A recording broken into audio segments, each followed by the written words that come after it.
Hello friends, welcome back to your own channel. आज के video में हम पढ़ेंगे एक descriptive paragraph.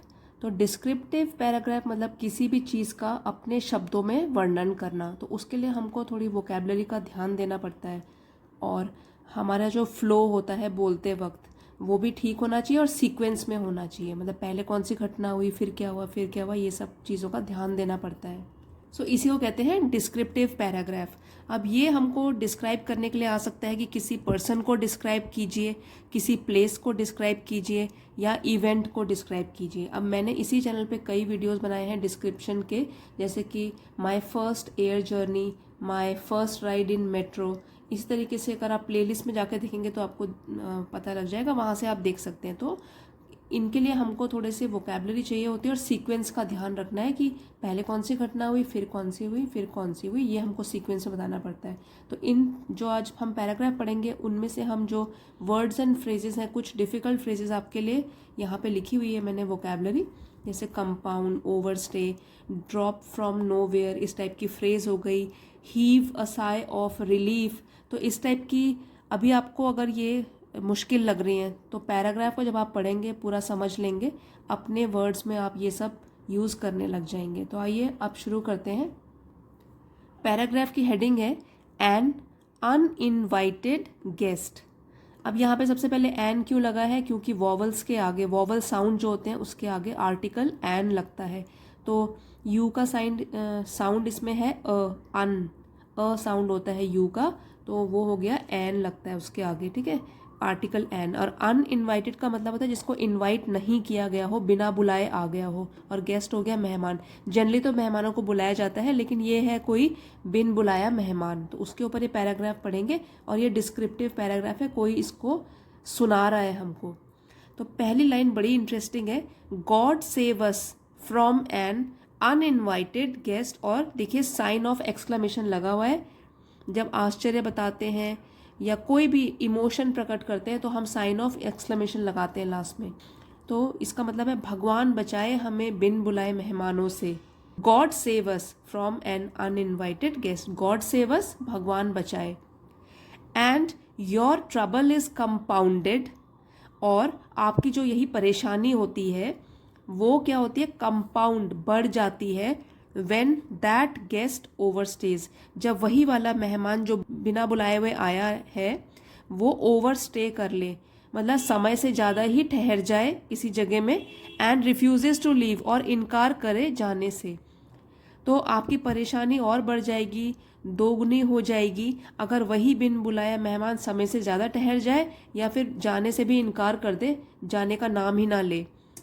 It so happened last month, अब इसी तरीके की घटना मेरे साथ हुई, हैपन्ड हुई, लास्ट मंथ, या इसी तरीके का वाकया मेरे साथ हुआ पिछले महीने, लास्ट मंथ, पिछले महीने।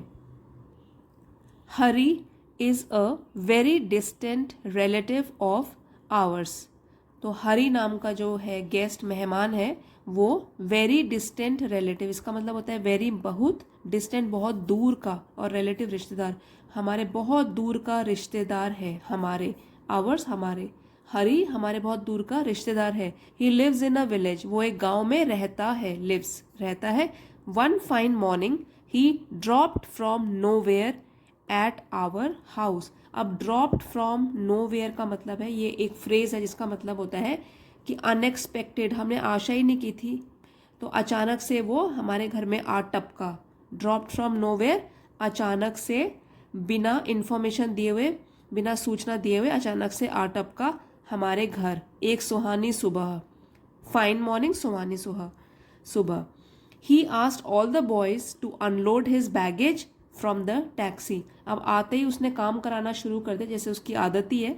ही आस्क्ड, उसने पूछा या हुक्म दिया, बोला सब लड़कों को, टू अनलोड, अनलोड का मतलब होता है उतारना, ठीक है, लोडिंग हो गया चढ़ाना और अनलोडिंग हो गया उतारना, कि वो उतार दे हिज बैगेज, उसका सामान, टैक्सी में से। Then he asked my father, तब उसने मेरे पिताजी से पूछा, हिज डिस्टेंट कज़न। अब डिस्टेंट तो आपको पता है दूर का, पीछे भी आया था ये वाला वर्ड। कज़न हो गया रिश्तेदार या भाई, दूर के भाई जो थे मेरे पिताजी उसके, तो उसने मेरे पिताजी से पूछा टू पे for the taxi fare, FARE, fair का मतलब होता है किराया। तो उसने मेरे पिताजी को बोला कि प्लीज़ आप टैक्सी का किराया दे दो। ही शोड नो शेम, तो उसने कोई शर्म नहीं बताई। जैसे बोलने में लोग झिझक जाते हैं कि आते ही हमने मांगना शुरू कर दिया, लेकिन ही शोड नो शेम, उसने कोई शर्म नहीं दिखाई। और हेजिटेशन, हेजिटेशन मीन्स झिझक, तो ना तो उसने कोई शर्म ही दिखाई ना कोई झिझक ही दिखाई, सीधे ही पैसे मांगने लग गया और ऑर्डर भी देने लग गया है वो कि मेरा सामान उतारो। My father had to pay 500 rupees to the taxi driver. Had to pay, देना पड़ा या पे करना पड़ा, भुगतान करना पड़ा। मेरे पिताजी को देना पड़ा 500 रुपीज़, 500 रुपये टैक्सी ड्राइवर को, तो ये किराए में लगा होगा उसके। हरी प्रॉमिस टू पे इट लेटर, और हरी ने प्रॉमिस किया, वादा किया कि वो बाद में, लेटर बाद में हमको ये पैसे वापस कर देगा। No one ever believed in his words, अब जिस तरीके का हरी है, नो वन, किसी ने भी, ever believed in his words, तो किसी ने भी कभी भी उसके शब्दों पर यकीन नहीं किया। जो भी वो बात करते थे तो उस पर यकीन नहीं होता था, क्योंकि वो काफ़ी झूठ भी बोलते थे। He wanted to be accommodated, accommodated in the most spacious room of the house। अब देखिए आते ही डिमांड भी शुरू हो गई है, उनका क्या मानना है या वो क्या चाह रहे हैं। He wanted to be accommodated, accommodated का मतलब होता है कि उनके लिए जगह बनाई जाए। पैसिव वॉइस में है सेंटेंस, या रहने के लिए उनको स्थान दिया जाए या उनके लिए जगह बनाई जाए। In the most spacious room, अब डिमांड कर रहे हैं कि मेरे लिए मोस्ट, सबसे ज़्यादा, जो भी स्पेशियस होगा, जिसमें जगह होगी जिस कमरे में, वो वाला मुझे दिया जाए। तो ये इस तरीके की अगर कोई डिमांड करे और काम कराने लग जाए तो किसी को भी पसंद नहीं आएगा ऐसा मेहमान, और वो भी बिन बुलाया हुआ। तो उनको क्या चाहिए था, हरी को, he wanted to be accommodated, उनको एक बहुत बड़ा लंबा चौड़ा रूम चाहिए था रहने के लिए, उनके लिए जगह बनाई जाए, ऐसा उन्होंने चाहा। अनफॉर्चुनेटली, अनफॉर्चुनेटली मीन्स दुर्भाग्य से, I was condemned, condemned to share the double bed with him. तो क्या हुआ, अनफॉर्चुनेटली, दुर्भाग्य से मुझे ही पनिशमेंट मिल गई। कंडेम्ड मतलब सजा देना या पनिशमेंट मिलना। तो ये एक बोलने का तरीका है कि अब देखिए दुर्भाग्य मेरा ही था कि मुझे ही क्या हुई, सज़ा मिल गई। जो नरेट कर रहा है ये वाला इंसिडेंट, जिसको बोला गया है कि आप डिस्क्राइब करो, अब वो बोल रहा है कि मुझे सज़ा मिल गई और क्या करना पड़ा, मुझे शेयर करना पड़ा अपना डबल बेड, अपना ही बेड जो है उनके साथ। His constant snorings kept me awake the whole night. Snoring का मतलब होता है खर्राटे लेना, जब नींद में कई लोग बहुत आवाज़ करते हैं, नोज़ से आवाज़ आती रहती है आपकी, तो खर्राटे, कांस्टेंट हो गया लगातार, तो उनके जो लगातार खर्राटे चलते रहे रात को, केप्ट मी अवेक, तो उन्होंने मुझे जगाए रखा, द होल नाइट, पूरी रात भर मैं सो भी नहीं पाया, उन्होंने, उन खर्राटों ने मुझे जगाए रखा, मुझे नींद भी नहीं आई। इन द मॉर्निंग, सुबह, he wish to have stuffed potato parathas. अब मॉर्निंग में भी वो डिमांड कर रहे हैं, डिमांड उनकी ख़त्म नहीं हो रही। सुबह उठते ही क्या है, उनको चाहिए भरे हुए आलू के पराठे फॉर ब्रेकफास्ट, और ब्रेकफास्ट नाश्ते के लिए उनको चाहिए भरे हुए आलू के पराठे। वैसे तो जो भी हमारे एटिकेट्स होते हैं, वो मैनर्स होते हैं, वो तो बताते हैं ना कि जिसके घर गए हैं वही लोग पूछें, लेकिन ये तो फिर बिल्कुल ही कोई मैनर्स भी नहीं है, तो इस तरीके से डिमांड कर रहे हैं। So his stay became an unbearable burden and suffering for the whole family. तो इसलिए इस तरीके का जब उनका व्यवहार है, तो इसलिए उनका जो स्टे, उनका जो रहना था वहाँ पे बन गया, बिकेम एन अनबियरेबल बर्डन, एक बोझ, और वो वाला बोझ भी असहनीय। ये हो गया नाउन, नाउन को डिस्क्राइब कर रहा है एडजेक्टिव, कि जो बोझ बन गया वो भी असहनीय, जिसको सहन न किया जा सके, एंड सफरिंग, और कष्टदायक, फॉर द होल फैमिली, हमारे सारे परिवार के लिए ये एक बोझ भी बन गया और एक कष्ट भी बन गया। Every one of us prayed for his departure. Every one of us, हम में से सब लोग प्रार्थना करने लग गए कि उनके डिपार्चर के लिए, प्रस्थान के लिए, कि वो कब जाएंगे हमारे घर से। Then the whole family held a secret meeting when he was sleeping. तब पूरे के पूरे परिवार ने एक सीक्रेट मीटिंग का आयोजन किया जब वो सो रहे थे। कौन सो रहे थे? हरी, मेहमान। A foolproof programme was made to get rid of him. अब फूल प्रूफ प्रोग्राम का मतलब होता है कि वेल डिज़ाइन, जो अच्छी तरीके से सोच समझ के बनाया गया हो, उसको बोलते हैं फूल प्रूफ प्रोग्राम। तो ये नया है, वोकैबलरी आप सीख सकते हैं। उसको बनाया गया एक to get rid of him, तो इस फ्रेज का मतलब होता है to get rid of something, छुटकारा पाना किसी चीज़ से।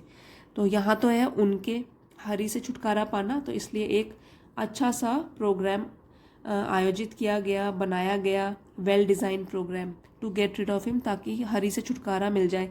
The next day no one return home before 10 PM। तो अगले दिन क्या हुआ, सब लोगों ने जैसे प्रोग्राम बनाया हुआ था तो कोई भी वापस नहीं आया घर।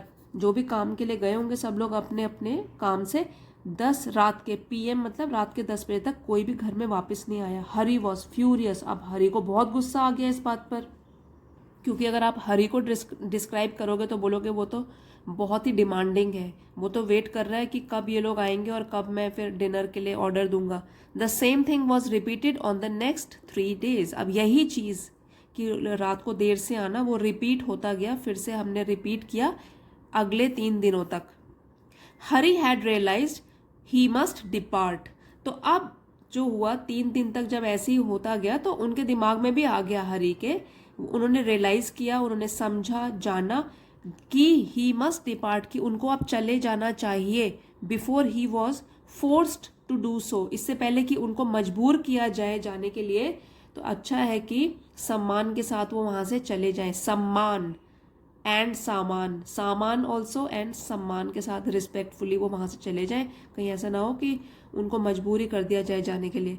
The next morning he asked my father to arrange for a taxi. अब नेक्स्ट मॉर्निंग अगली सुबह क्या हुआ, उन्होंने मेरे पिताजी को बोला कि वो अरेंज करें, प्रबंध करें एक टैक्सी के लिए, क्योंकि अब वो जाना चाहते हैं, हरी वहाँ से निकलना चाहते हैं अब।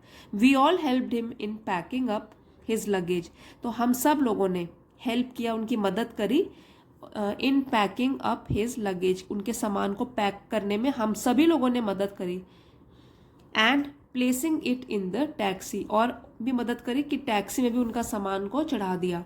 माई father gave 500 rupees to Hari in advance to ensure his departure. अब मेरे पिताजी ने क्या किया, पहले ही उसको एडवांस, इन एडवांस पहले ही, मतलब कि वो बाहर जाए इससे पहले ही एडवांस में उनको 500 रुपीज़ दे दिए टू एंश्योर हिज डिपार्चर, उनका प्रस्थान सुनिश्चित करने के लिए, कि वो बस चले जाएं, ऐसा ना हो बाद में मुकर जाए और बोले कि मेरे पास तो पैसे ही नहीं है जाने के लिए। तो एडवांस में हरी के पिताजी ने भी उनको 500 रुपीज़ पहले से ही दे दिए।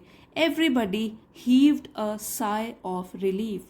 सब लोगों ने heaved a sigh of relief, चैन की सांस ली, एक चैन राहत की सांस ली, चैन की सांस ली। When the taxi was on the road to the station, जब टैक्सी उनके घर से चल पड़ी स्टेशन की तरफ, अब जो भी है बस स्टेशन, रेलवे स्टेशन, वहाँ की तरफ जब चल पड़ी तो उन लोगों ने चैन की सांस ली। तो इस तरीके के जो अनवेलकम्ड गेस्ट होते हैं उनको कोई भी पसंद नहीं करता है। और चलो कोई बिना बताए आ भी जाए, लेकिन आके इस तरीके से बिहेव करे जैसे कि हरी ने बिहेव किया, तो किसी को भी पसंद नहीं आएगा।